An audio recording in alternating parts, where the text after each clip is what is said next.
Bienvenue dans votre émission du désert à l'oasis. Fidèles téléspectateurs, nous vous saluons de partout où vous nous suivez, quelle que soit l'heure. Alors, nous sommes déjà rentrés dans le thème assistance, aide ou action sociale, comme nous l'avons aussi défini. Et nous avons dit que dans ce thème, nous ne visons pas seulement les personnes qui doivent aider, mais nous visons aussi toutes ces personnes qui se considèrent comme devant bénéficier d'une aide ou d'une assistance. Pourquoi? Parce que ces personnes, c'est moi, ces personnes, c'est vous, ça peut être quiconque.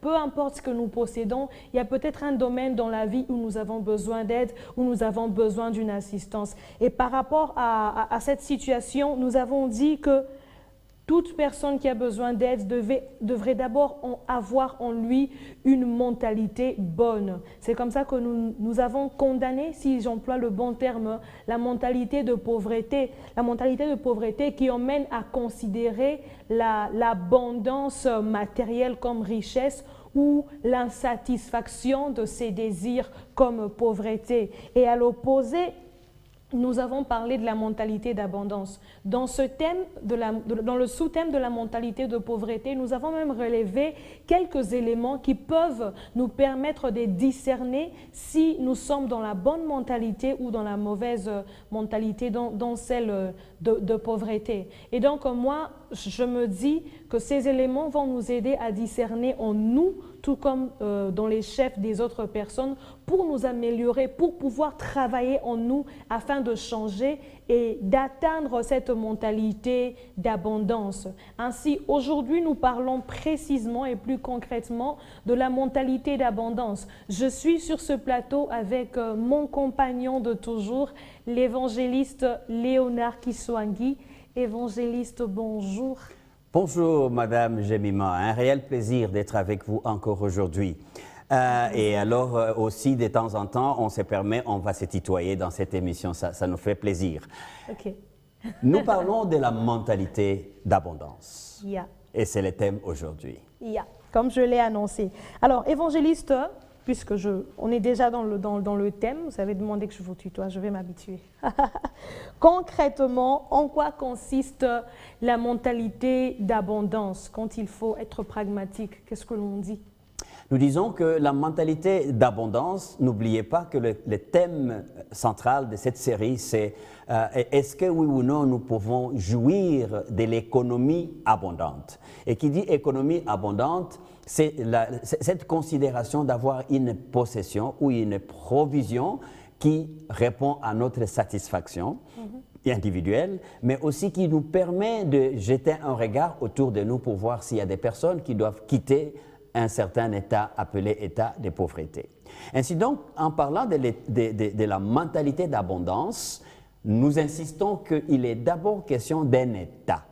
Okay. Et même pourquoi nous y revenons, c'est parce que nous croyons qu'autour de nous, il y a des personnes qui se trouvent dans une position comme de dépendance à outrance, et ils disent, ou elles disent, ces personnes, qu'elles doivent vivre dépendant de l'aide des autres. Et quand cette aide n'est pas là, ils se trouvent être comme dans la position de culpabiliser ou de condamner les autres. C'est pourquoi nous pensons que la mentalité devait être le soubassement, n'est-ce pas, pour décrire si on est pauvre ou on n'est pas pauvre, si Exactement. On est capable de recevoir de l'aide ou on a quelque chose à donner aux autres. Exactement. Ainsi, pour parler de la mentalité d'abondance, nous avons consulté Abraham Lincoln, qui disait « Le succès, c'est traverser l'échec sans perdre son enthousiasme ». Par cette expression, vous voyez, nous parlons d'un état mental comme aussi d'un état d'âme. Donc, devant l'échec, c'est-à-dire quelqu'un qui pensait obtenir telle ou telle chose qui ne l'a pas, il y a tendance à considérer que l'échec était égal à la pauvreté. C'est là que nous croyons, avec Lincoln, que la capacité, n'est-ce pas, de conserver son enthousiasme, la capacité de conserver son état d'âme en bonne santé, la capacité de se sentir toujours comme être humain à l'absence d'un bien matériel ou tout carrément à l'absence d'une privation relative. Une privation relative, c'est-à-dire, je pensais avoir telle ou telle chose, je n'en ai pas, je me sens comme dans la privation. Mais cette privation n'est que relative. Le fait déjà de considérer qu'elle est relative me donne un certain sentiment d'aisance, même à l'absence du bien ou du service que j'aurais pu avoir. Ok. Et donc, garder ce sentiment d'aisance, ce bien-être, bien se porter, même si nous manquons des biens matériels, disons-le ainsi. Tout à fait. Et parce que aussi, il faut ajouter, la mentalité d'abondance ne se réfère pas à une quantité de possessions, mais ça se réfère plus à la mentalité elle-même. Comment ma mentalité considère la privation relative que j'expérimente ou la possession d'une certaine quantité de biens ou de services à ma possession. Donc c'est lié vraiment à notre considération, à la considération que nous avons des choses. Alors, quelles sont les caractéristiques de cette mentalité d'abondance? Dans une mentalité d'abondance, si vous voulez bien vous donner un exercice personnellement comme vous nous suivez là, voici quelques éléments que nous avons pu glaner ça et là pour donner à votre esprit, à votre âme, la quiétude en face ou à l'absence d'une possession quelconque. Déjà, vous allez vous rendre compte que cet état d'âme ou cet état mental d'abondance a comme reflet, a comme comportement, c'est le fait de ne jamais considérer que le fait de ne rien faire vous rend sans valeur. Ou en d'autres termes, le fait de considérer que ce que vous faites, parce que ce n'est pas ça que tout le monde fait dans la communauté, ça vous rend moins valeureux. Non. C'est là où Zacharie, les Zacharie dans la Bible, n'est-ce pas? J'aimerais bien que l'on précise, parce que j'ai l'impression qu'il y a eu un lapsus. Je vais y revenir, mais allez-y, allez-y. En fait, dire que ne jamais considérer que le fait d'avoir moins ou d'avoir un petit commencement ou de faire quelque chose que l'on considère moindre, ne jamais considérer cela au fait comme moindre. Mais on a fait une erreur de dire que de ne jamais considérer le fait de ne rien faire, alors qu'on ne doit pas ne rien faire à ce que je sache. Exactement.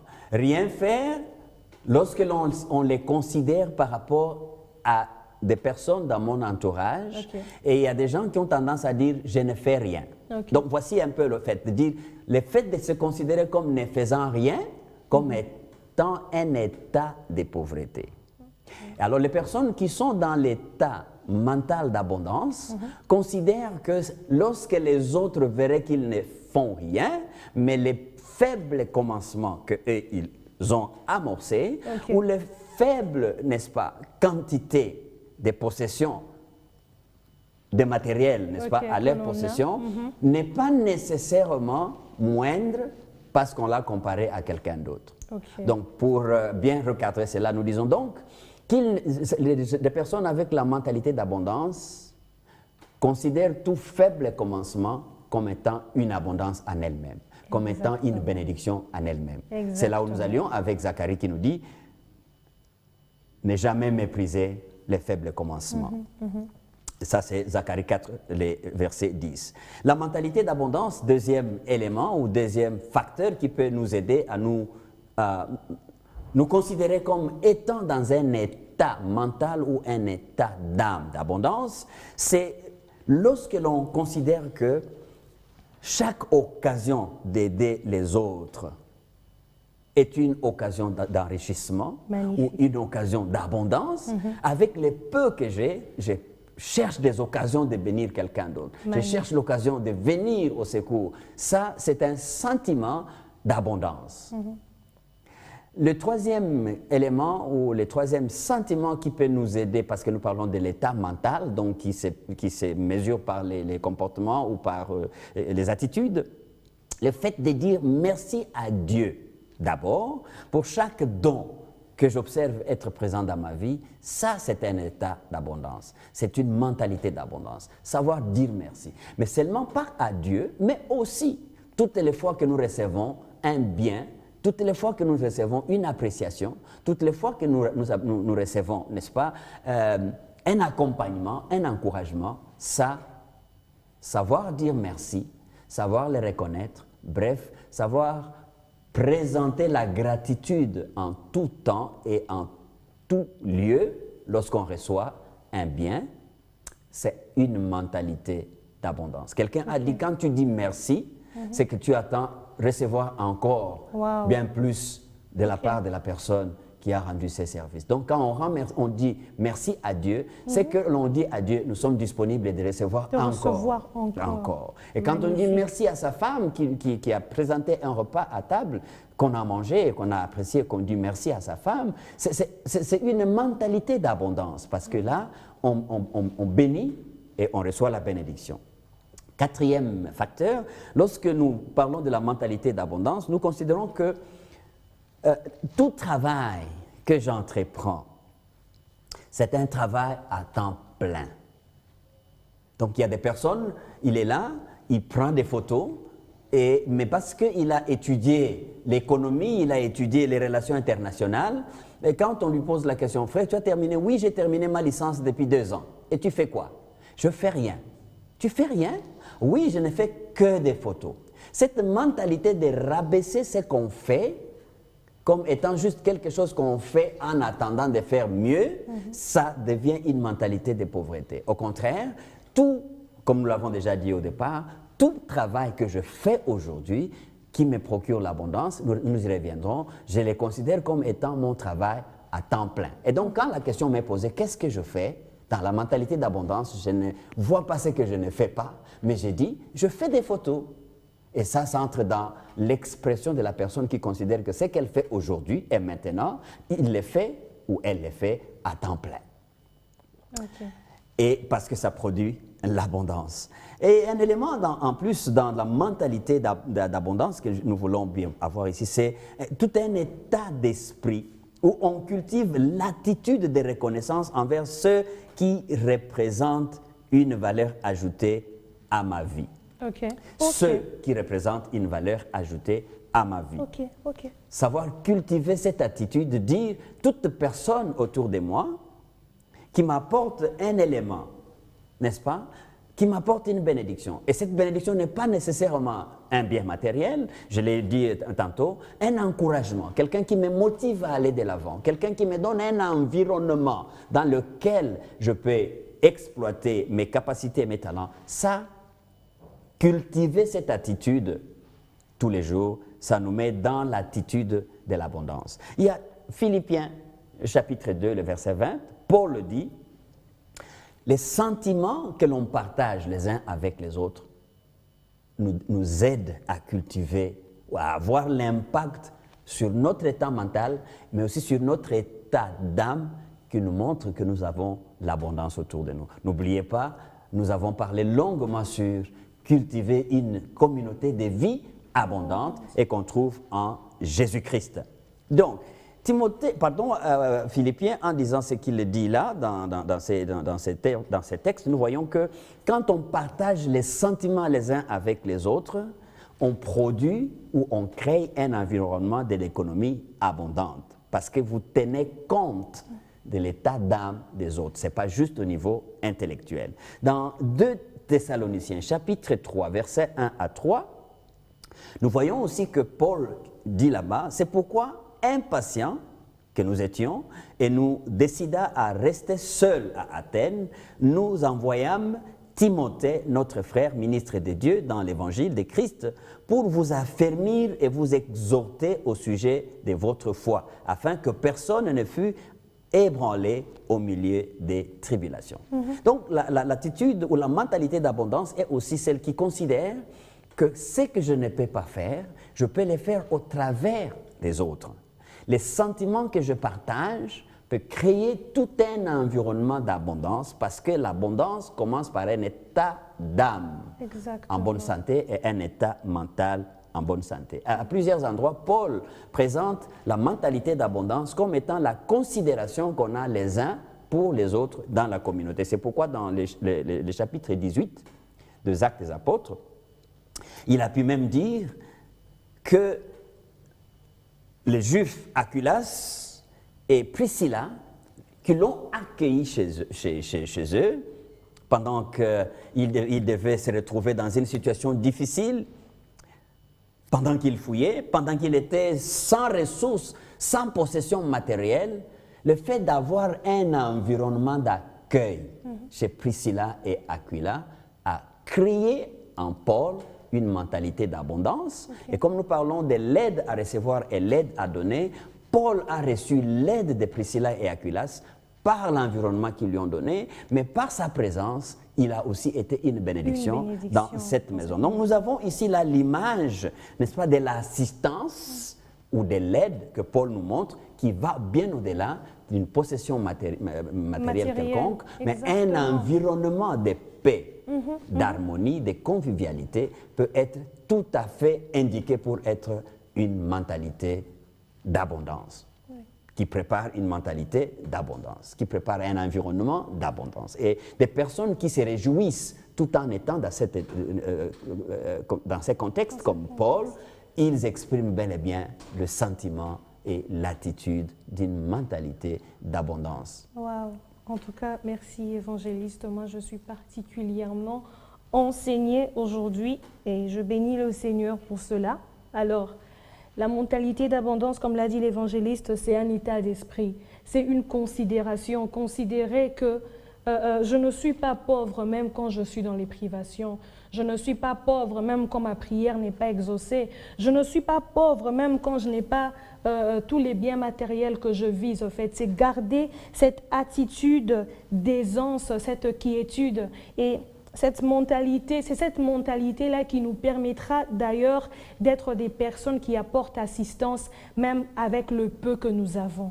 Parce que si nous n'avons pas cette mentalité, nous pouvons posséder beaucoup, mais continuer à se considérer pauvres et ne pas aider ceux qui sont réellement dans le besoin.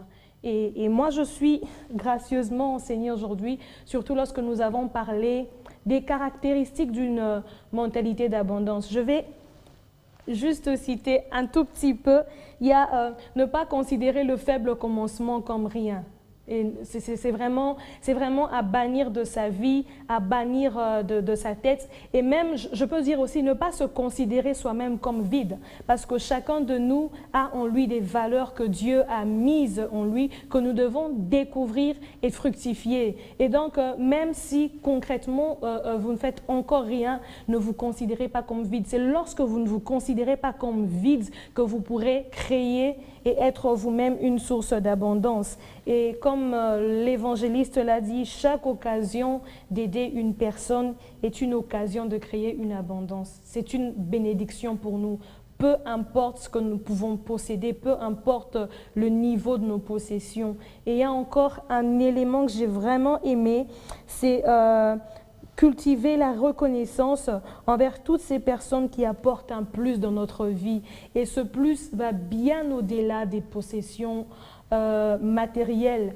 Et s'il faut être pratique, moi je suis très reconnaissante envers vous, évangéliste Léonard, parce qu'au-delà de ce que vous m'apportez dans cette émission, dans votre vie concrète en famille, j'apprends beaucoup qui a transformé même ma manière de voir et de faire les choses. Que Dieu vous bénisse.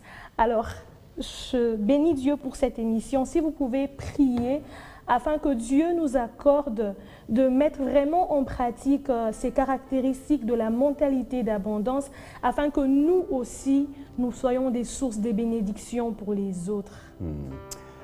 Seigneur, nous te disons merci avec mes frères et sœurs qui suivons cette émission. Nous croyons au Dieu que nous pouvons déclarer avec Paul que même lorsque je suis faible, c'est alors que je dis je suis fort. Et même lorsque je crois ne rien avoir, et en Christ, je dis je suis riche parce que nous avons Christ qui nous fortifie. Je voudrais prier particulièrement pour toi, mon frère et ma soeur, qui croient ce matin, ou à n'importe quel moment que tu nous suis, que tu es dépourvu et donc tu n'es rien.